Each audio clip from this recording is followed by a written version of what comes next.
Hello, we are going to talk about non-parametric tests.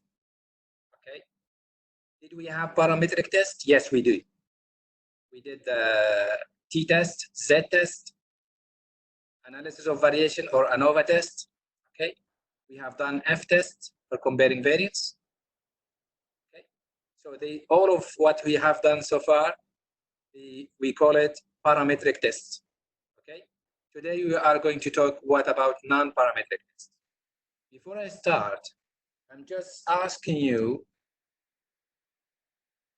before you're collecting your data, you're thinking about the type of your data. Is it quantitative or qualitative, right? Next, you are thinking about the level of measurement for each variable. If you have a normal, nominal, or categorical, or ordinal, you cannot count anything. You cannot do any mathematical operation if you have a nominal or categorical or ordinal, which all of these one are qualitative data. So with qualitative data, I cannot make a mathematical computation, okay? But when you have level of measurement as interval or ratio, yes, I can go for some, and consequently, I can find the mean, I can the variance, and I take the root square of the variance, I get the standard deviation, okay? All of these things I can find. Even the linear regression or multilinear regression, I can find the regression equation and I can find the correlation coefficient. But we stuck when we have qualitative data. In the qualitative data, you're just counting the frequency, right? So you have different type of distribution. We used to have descriptive analysis, the university requirement statistics. We know the frequency and the percentiles, which is the relative frequency. And we know the measurement of central tendency, which is a mean, median, mode. And the measurement of dispersion, standard deviation, variance, range, okay? And also, we get a relation between two quantitative,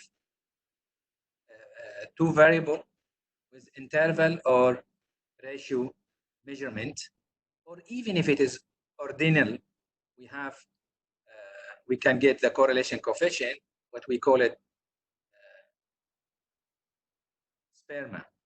So we have Pearson correlation coefficient and we have Spearman correlation coefficient. This Spearman correlation coefficient for ordinal data. Okay. So in the correlation, we have the relation between two variables. Okay. But if you have two nominal, we cannot have the correlation coefficient by Pearson or Spearman. Once we have the regression equation, we can predict the value of the dependent variable.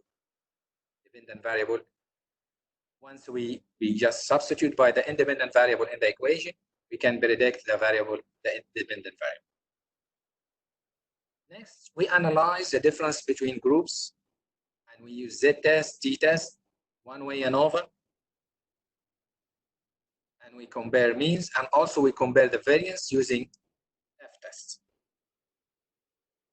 Today, we finish the parametric test, and we know one sample t-test, independent t-test, the sample t-test, one-way ANOVA, one-way repeated measurement ANOVA, or two-way ANOVA. All of these one we call parametric tests because you are comparing parameter here, and the parameter is the mean or the variance. Today, we are going to talk about non-parametric equivalent tests. So, the equivalent test for one sample t-test is Wilson rank sum test. If you have independent t-test, you have Mann and Whitney u-test. For paired sample t-tests, you have Wilson test. For one-way ANOVA, you have Cross-Scala and Wallace test. And for one-way repeated measurement ANOVA, you have Friedman test. Okay? Your assignment is just writing a report about non-parametric tests. Okay? Okay, we have something before about non-parametric tests. We have the chi-square test, which is one of the most popular non-parametric tests. Okay? But we have to distinguish between two types of chi-square tests. Okay? Before we go for the chi-test, we know every test, parametric test or non-parametric test, you have common 5 steps for all statistical tests. The first, we select the appropriate statistic. Okay. Next, you state the null hypothesis. So you have to say which test you are going to do up to your question. State the null hypothesis and the alternative hypothesis. Then you select the level of significance you would like to make the test for. And then you calculate the critical value and you calculate the statistic value. How to take the decision? You just compare the critical value and the statistical value. This is the 5 common steps in all statistical tests. Doesn't matter parametric or non-parametric. Why non-parametric statistics? This is very important because all of your data, not all the time, you have a scale. Okay? You don't have a scale measurement, ratio or interval. In this case, if you have it and your data is quantitative, you go for ANOVA, t-test, and you go for regression, you go for F, because you can calculate something here, right? But what if you have a nominal data, like the question in the exam about the colors of the bags? We cannot have the mean and the standard deviation, etc. Which do you prefer? Like this question. You have to choose one of these, right? The name of this one, if I ask all of the class to choose one of these, right? I'm just counting how many one choose whatever of these ones, right? So I'm just dealing with the frequency. And I'm dealing with names. And the names are nominal data. So I cannot go for t-test or ANOVA or regression, okay, if I have nominal data. What is the advantage of non-parametric? Yes, non-parametric tests are not susceptible. Okay, because if you have outliers, it means if you have a big number among your data, this will affect the mean, right? And if it is affect the mean, it will affect the standard deviation because the standard deviation is computed by having the mean in its form, right? So in the non-parametric, we don't care about the big values or small values because we don't have such case because we are dealing with how many times this one is repeated. Okay, so this is the advantage of non-parametric statistics. Also, you don't require too restrictive assumptions. Okay, when you have non-normal interval, you don't care about your distribution. It is normal or it's not non-normal, right? And your data is ratio level data or not, right? But in all the parametric tests, we assume the distribution of the population or the sample must be normally distributed. Or even if it is not normally distributed, can go to or can be equivalent to normal distribution, like the binomial distribution. When n tends to infinity or n is so big, you can go for normal distribution. They are also easier to calculate, but not as powerful as parametric tests. Okay? And most of time you have a chance for type 2 errors in statistics. What is the type 2 error? When you accept false null hypothesis. The first type of error in statistics, when you reject true null hypothesis. So in non-parametric statistics, you have the type 2 error, which means you may accept a false null hypothesis. Okay. Yes, we get chi-square of goodness of fit test. When we are going to use this chi-square test for goodness of fit? Yes, it is non-parametric procedure. Yes, what is doing determine how well the obtained sample proportion match the expected proportion. Okay. And also it tests whether things are occurring randomly. Are my observations a good fit? What does it mean a good fit? Say you just have enrollment is 50-50 male and female, like our class. And randomly I select a sample that is 75-25, which is far away from 50-50. So do you think this is a good fit? Of course not. Okay.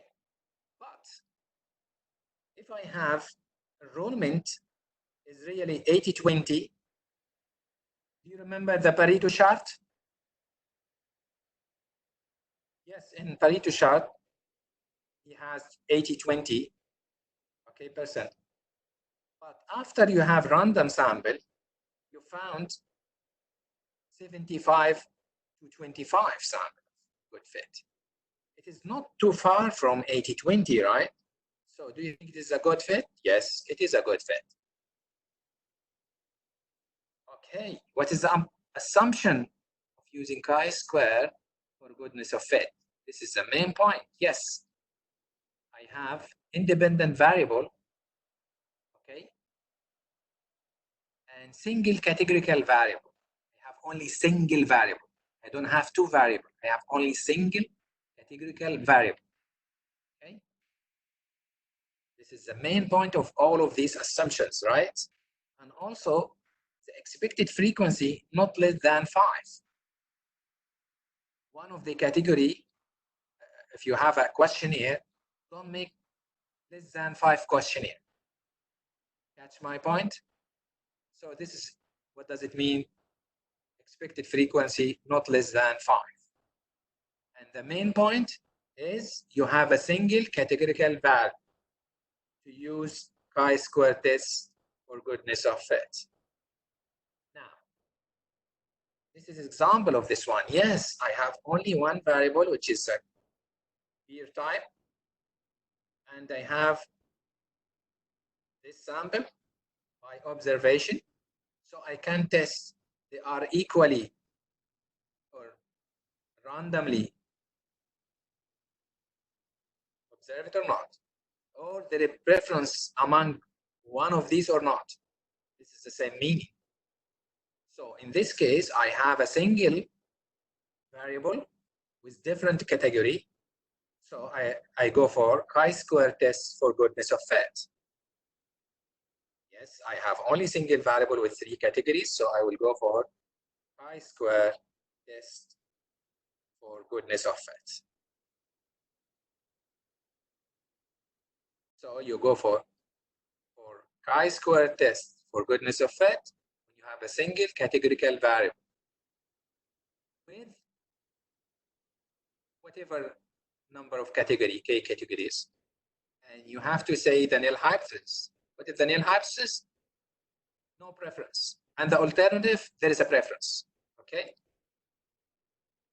Or instead of saying no preference between this type, you say all options are chosen randomly or equally. Okay? This is the same meaning. In this case, you have Pearson chi-square test formula. This is the chi-square stat value, right? And you know how to do this one. So observe it minus the expected this subtraction square over the expected value.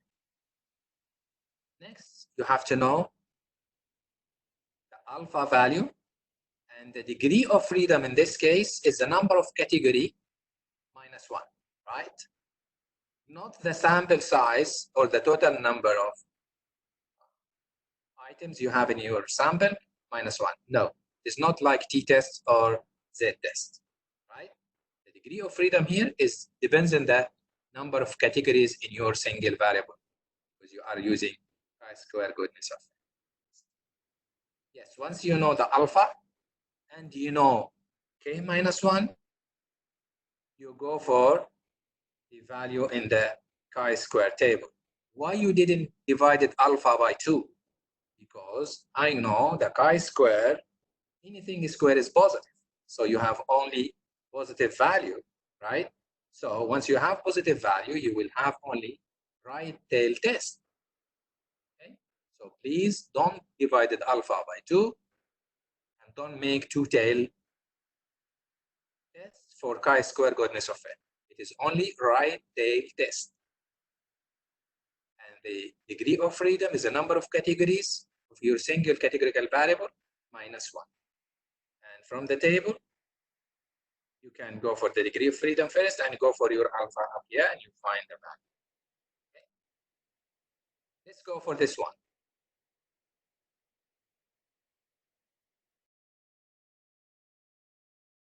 Yes, you have this sample, right? And you have two variables in this case. Can I use the same chi-square test for goodness of fit? No, because I said chi-square goodness of fit is only for single categorical variable. If I have more than one categorical variable, or exactly two, I will go for chi-square tests for independence or for association. Okay, you can call it whatever you like, independence or association, because independence opposite to the association, right?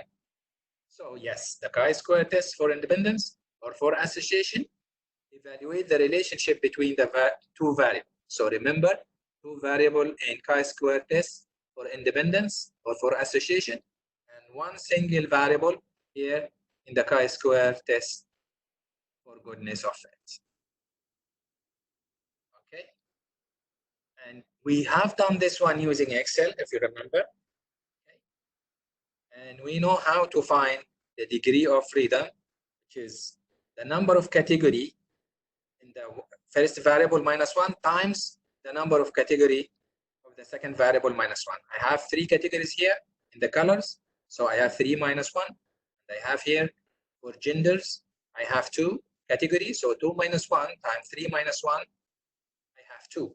So when I go for the chi-square table, I go for the degree of freedom 2, and I choose level of significance 0.05, and I found the chi-square critical is 5.99. Okay. Once I have the chi-square stat bigger than this one, so it will pass the critical value. Pass the critical value, it means you are lying in the rejection area. So you reject the null hypothesis. What is the null hypothesis in this case? The null hypothesis, the hypothesis here, they say they are independent or dependent, or they are associated or they are not associated. Write it as you like, right? I think now it is clear what is the difference between chi-square test for goodness of fit and what is the difference between chi-square for independence or association. For goodness of fit, you have a single variable with different categories. In the chi-square for independence or association, you have two variable or two categorical variable. Okay. The degree of freedom in goodness of fit, because you have only single factor, you have the number of category of this factor minus 1. The degree of freedom, the chi-square test for independence or association, it is the number of category in the first variable minus 1 times the number of categories of variable 2 minus 1. This multiplication gives you the degree of freedom. Once you know the degree of freedom and you specify the level of significance you are going to do the test at, you can find the chi-square critical. And you have the formula for the chi-square test. This is the same formula. You have no different formula, but this case, you will go for each part of the table, okay? And you make the chi-square and sum all of them. You will have this value, and you know from the table, yes, chi-square stat is bigger than this one. So what you are expected to do? You reject the null hypothesis. What does the null hypothesis say? You have to state conclusion. Don't say reject null hypothesis and full stop. No. You have to write the conclusion. The conclusion is, in the population, there is a relationship between the gender and the favorite color. Okay? So please don't say reject the null hypothesis and you put full stop. Don't say anything else. You have to write clearly your conclusion, because you're using a chi-square test to test the association or the relation. You have to write there is a relation or there is no relation. Okay. Now, parametric or non-parametric tests. How I can decide this one? Does your data meet the assumption of the parametric test? What is the assumption for parametric tests? Yes, my distribution, sample distribution must be normally distributed, right? What if it doesn't? I will go for parametric test anyway, because I'm dealing with quantitative data, right? Okay. When I'm going to use non-parametric technique, like Pearson correlation, Spearman correlation, chi-square for independence, okay, I will go when I have only nominal data or ordinal. Okay. So you have to decide it. The right test depends on your data type and your variable measurement, level of measurement. If it is ratio or interval, it's quantitative. So you can go for parametric test. If it is not, it's nominal or ordinal, you go for non-parametric tests. Now, this is your assignment for the second test. You have to write a report, not so big, okay? Just to give very brief idea about all of these parametric tests. Is it clear?